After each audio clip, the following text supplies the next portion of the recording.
Hope your Friday and early after morning has been delightful. Now as we get into the 10th day of September, just about feel like we can call it the middle of the 9th month. I want to talk a little bit about our sky color here. Over 7th and Rangeline, it's not a crisp, bright blue, but it's certainly a lot more blue than what we're seeing outside of Television City. It's almost like a gray haze that we have.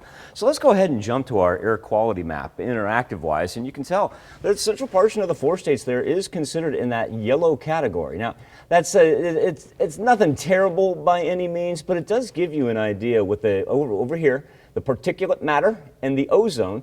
And when we put ourselves in that yellow quality, it means it's acceptable. However, may be a risk for some people, particularly those who are unusually sensitive to air pollution. So I just wanted to make sure that we tackled that here before we moved into the weekend. Our temperatures range anywhere from, say 79 to 81, as not a whole lot of variety. We're not exactly all over the place by any means, and that's a good thing. 2 things of note that are going to stick around. One of those is going to be the wind. Now we're seeing it inch up to double digits. How about 20 miles an hour in Joplin? Everybody else in between 10 to 20. And it's not going to die down anytime soon. This is going to stay with us. But luckily, it's not going to be a combination of high wind and high humidity. Humidity is going to stay very, very low all the way through the weekend. Almost a little too dry, if you will. Little bump up from yesterday, but certainly not the double-digit increase that we had this morning.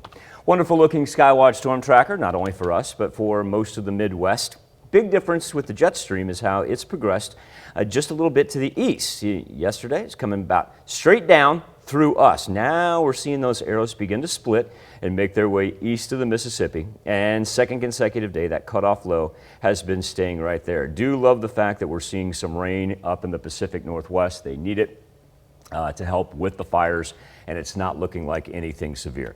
Quick check on the tropics. Larry now a Category 1, staying pretty far off the East Coast, making its way up to the weekend, and just about canceled all the warnings and watches that we've had on the east for him. Did want to point this out. This is kind of curious. This is the remnants of Mindy. We're not worried about her anymore.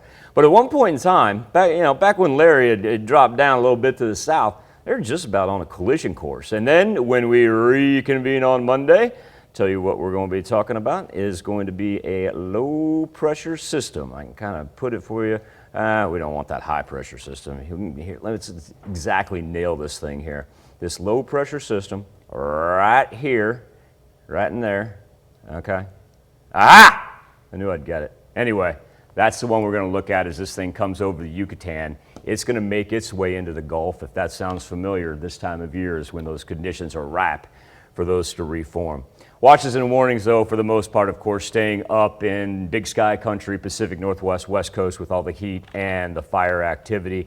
Like I said, hopefully we can feed them some rain here by the time Friday is over. Our weather trend going to lift us up into the low 90s this afternoon. Let's talk about a little high school football action. High school kickoff temperatures. We're going to be sitting, that's the 7 o'clock temperatures you see there on the main map. So mid-80s, not bad considering we'll be at peak around 91 right there. And no travel concerns throughout our Friday night if you're coming and going. So Saturday morning, waking up in the 70s, 2 o'clock, Fred G. Hughes Stadium, Missouri Southern Lions first home game. It's going to be hot, especially down there on the turf. We're talking about 91 degrees. We're talking about feeling, probably I'd say about 100 if you're down there actually inside the bowl on the stadium. And then 7 o'clock in Pittsburgh at Carney Smith Stadium. Backs off a little bit. We'll go mid-80s for the Gorillas home opener against Nebraska Kearney. For those of you that want to watch the Chiefs on Sunday right here on KOAM, might be the perfect day to turn on the air conditioner, get out of the heat for a little bit, enjoy a Sunday, full Sunday of NFL action. All right. Yeah, it's going to be a football weekend, and my third grader's playing his first tackle football game on Saturday as well, so got that on top of everything else. All right, sounds like fun. It'll be hot. All right, thanks, Michael.